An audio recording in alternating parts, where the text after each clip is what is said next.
বাংলাদেশের যে সংগঠনগুলো আছে যে মিউজিক নিয়ে কাজ করে তারা সঠিক কোনো পথে তারা নাই, কোনোভাবে আমাদের শিল্পীরা আসলে এক হতে চায় না। হ্যাঁ, এটা তাদের হয়তো ইজম থাকতে পারে, লোকালিটি থাকতে পারে, বা কিছু একটা থাকে, কাজের কাজ কিছু হয় না। গানের যে লেংথ আছে এটা ছোট করতে পারবেন না, আপনি রিংটোন বানাতে পারবেন না, অ্যাকুরেট লেংথ থাকতে হবে। এর বাইরে গেলেই কিন্তু ল ভায়োলেট। কপিরাইট সিস্টেম এবং শিল্পীদের রয়্যালিটি শুরু করতে হবে রাষ্ট্রীয় এলাকা থেকে। স্বাধীনতার 52 বছর হয়ে গেল, সব সেক্টর মোটামুটি একটা আইনের আওতায় চলে আসছে, একটা সিস্টেমে চলে আসছে, কিন্তু মিউজিক এখনো সেই অবস্থায় আসেনি। আজিব ভাই, বাংলাদেশের কপিরাইট বিষয়টি নিয়ে অনেক জটিলতা আছে, তারপরেও বিভিন্ন সংগঠন আপনারা এককভাবে লড়ে যাচ্ছেন। এই যে কপিরাইট মেধাস্বত্ব, এটি কিন্তু অনেকেই পাচ্ছে না, শিল্পীরা বঞ্চিত হচ্ছে, সুরকার গীতিকার সকলে কিন্তু বঞ্চিত হয়ে যাচ্ছে দিনের পর দিন। এটি নিয়ে আপনাদের কোনো ধরনের পদক্ষেপ রয়েছে কিনা, আপনাদের সংগঠন কিংবা ব্যক্তি আসিফের পক্ষ থেকে কোনো এ বিষয়ে কোনো মতামত আছে কিনা?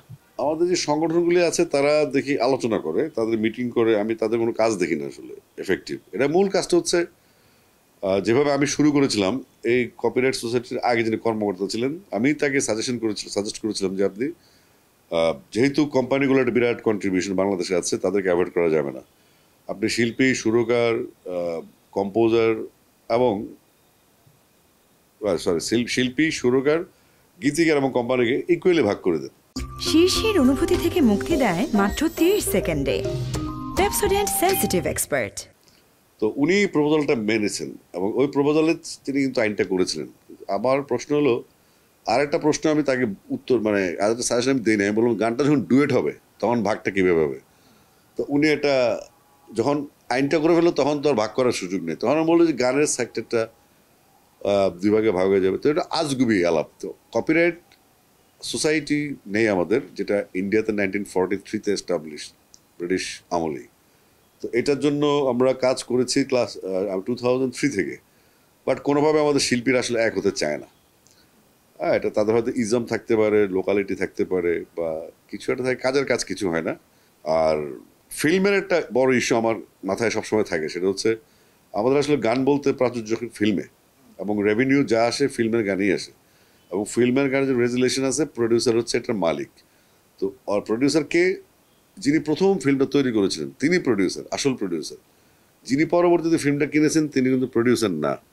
তো আসল প্রডিউসার কাছে গেলে অটোমেটিক্যালি শিল্পী, সুরকার, গীতিকাররা রেভিনিউ পাবে। কখন তাদের ভাউচার সাইন করেছিল কখনো কখনো, কিন্তু এই গত 15-20 বছরে বা আমার সময় থেকে আমি দেখেছি কোনো ভাউচার সাইন করে না। অর্থাৎ যে আমার গানটা যে কোম্পানি ছাড়ছে, ব্যবসা করছে, সে ইলিগেলি কাজটা করছে একটা মাত্র পয়েন্টের কারণে। এটা পার্লামেন্টে যতদিন এই আইনটা পাস না হবে যে সিনেমার গানের সত্ত্ব শুধুমাত্র প্রডিউসারের না, প্রডিউসার, অরিজিনাল প্রডিউসার যিনি প্রডিউস করেছেন, লাইক আমাদের আগেকার সময় প্রডিউসাররা।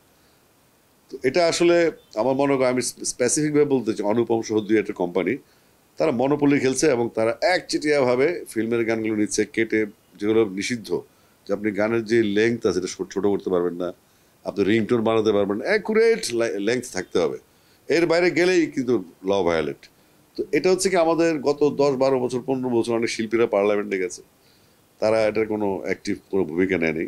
এবং যারা ছিল তাদেরকে যে আমাদের শিল্পীরা বলবে যে এই আইনটা তোলার জন্য পার্লামেন্টে আপনাকে আমরা প্লিজ তুলেন, নাহলে তো এটা পার্লামেন্ট না ছাড়া তো হবে না। এটা হচ্ছে এক। আর দুই হচ্ছে, এই আইনটার এটা বোধ সম্ভবত আমাদের যতটুকু আমার মনে হয়, এটা টিভি রয়্যালিটি, রেডিও রয়্যালিটি 1972-তে একটা যুদ্ধ বিধ্বস্ত দেশের কারণে এই রয়্যালিটিটা টোটালি বন্ধ করা হয়েছিল। বাট এখন এই রয়্যালিটিটা চালু করার রাস্তা বহু আগে বাংলাদেশে ক্লিন হয়ে গেছে। অর্থাৎ বিটিভিতে যে গানগুলি প্রচার হয়, রেডিওতে যে গানগুলি প্রচারিত হয়, বেসরকারি টেলিভিশন বা বেসরকারি টিভি, রেডিও বাদ দিলাম, এরা তো ইলিগ্যাল খাচ্ছেই। তো ইউজুয়ালি কপিরাইট সিস্টেম এবং শিল্পীদের রয়্যালিটি শুরু করতে হবে রাষ্ট্রীয় এলাকা থেকে, এবং ফিল্মের গানটা যেটা তৈরি হচ্ছে, সুরকার, গীতিকার, শিল্পী এবং প্রডিউসার, যেটা ইন্ডিয়াতে হচ্ছে, সমানভাবে বন্টন হচ্ছে, বা কিংবা তাদের রেশিও সেট করা আছে কপিরাইট সোসাইটি কর্তৃক। এমনকি এই যে কপিরাইট মোতাবেক যে গানগুলো আমরা স্টেজে গেব, মনে করেন আমি লেবাননের শোতে গেলাম, আমি 10টা গান গেলাম, 10জন সুরকার, 10জন গীতিকারের, সিস্টেমটা এমন হওয়া উচিত, আমি ওখানে গাইছি, ওই টাকাটার একটা অংশ কিন্তু এখান থেকে শিল্পী, সুরকার, গীতিকার, সুরকাররা পাবে, কোম্পানিও পাবে। কিন্তু এগুলো ডিল করবে কে, মাঝখানে কে থাকবে? এই মাঝখানে থাকাটা নিয়ে হচ্ছে আপনার বান্দরের পিঠা ভাগ শুরু হয়ে গেছে আর কি। এটা অনেক লম্বা চড়া প্রসিডিওর পার্লামেন্ট থেকে, এমনকি আমার মনে আছে আমাদের মরহুম অর্থমন্ত্রী, ওনাকে মানুষ অনেক কথা বলে, আবুল মাল আব্দুল মুহিত, উনি যখন কপিরাইট নিয়ে কাজ করেন, এসব নিয়ে কাজ করেন, তখন উনি দেখলেন যে মিউজিকটা সেখানে নেই, মানে মিউজিকের কথাকে বলার মতো কোনো লোকই নেই। তো উনি নিজ থেকে মিউজিকটাকে ঢুকিয়ে ওই তারপরে মিউজিকের ব্যাপারে একটা আলোচনা তুলেছেন। এখন যেটা আমরা দেখছি যে একটা এগ্রিমেন্ট হলো 60 বছরের, সেখানে এককভাবে সেই পক্ষ ওই সিনেমা কিংবা গানের মালিক, কিন্তু এই আইনের এই মানে এগ্রিমেন্টের মাধ্যমে কিন্তু তারা বিজনেস করে যাচ্ছে দিনের পর দিন। তো সেটা নিয়ে কোনো কথা বলার কোনো কিছু নাই, কপিরাইট অফিসেও গেলেও সেখানে সদুত্তর পাওয়া যাচ্ছে না। সেক্ষেত্রে আপনাদের সংগঠন বা আপনাদের ব্যক্তিগত পক্ষ থেকে রাষ্ট্রীয়ভাবে হাইকোর্ট কিংবা সুপ্রিম কোর্টে আপনারা কোনো আবেদন করবেন কিনা, রিট করবেন কিনা, ধরনের পরিকল্পনা আছে কিনা?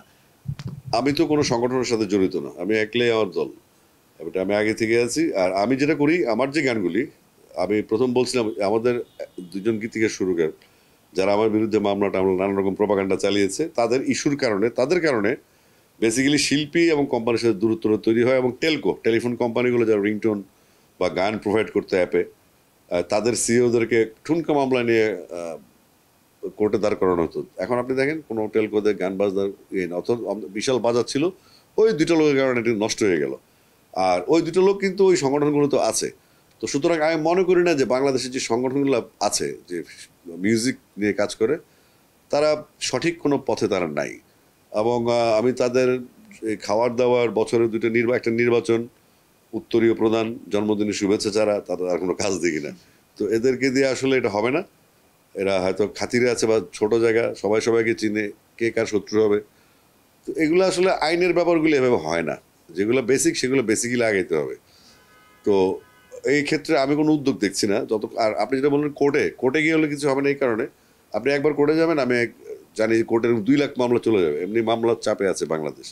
এগুলো বেসিক্যালি পার্লামেন্ট থেকে হতে হবে। এবং আমি আমাদের কলিগদেরকে বলেছি, যেহেতু এখন ফেরদৌস আছে, আমি মানি বা না মানি পার্লামেন্ট, এটা আমার সমস্যা না।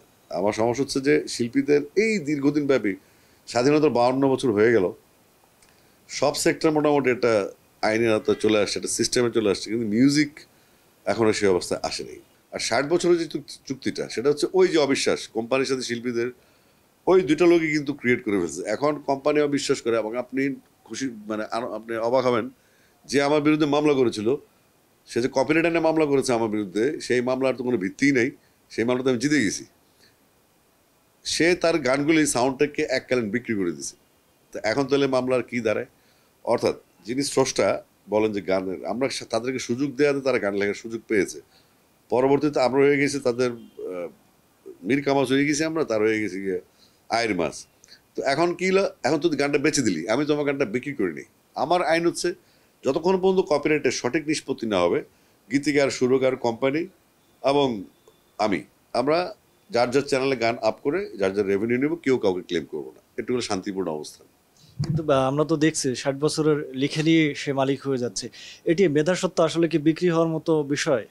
এটা তো কোনো আইনই না, এটা জঙ্গলি আইন। কিন্তু প্রডিউসারের তো উপায় নেই, তারা তো বাধ্য, কারণ এই হ্যান্ডেল করবে কে? আর ওই ম্যানেজমেন্টটা যেটা রয়্যালিটি ভাগাভাগির জন্য সিস্টেমটা, যে অ্যাকাউন্টেবিলিটি বা অ্যাকাউন্টেন্সি, এগুলো তো আসলে নাই।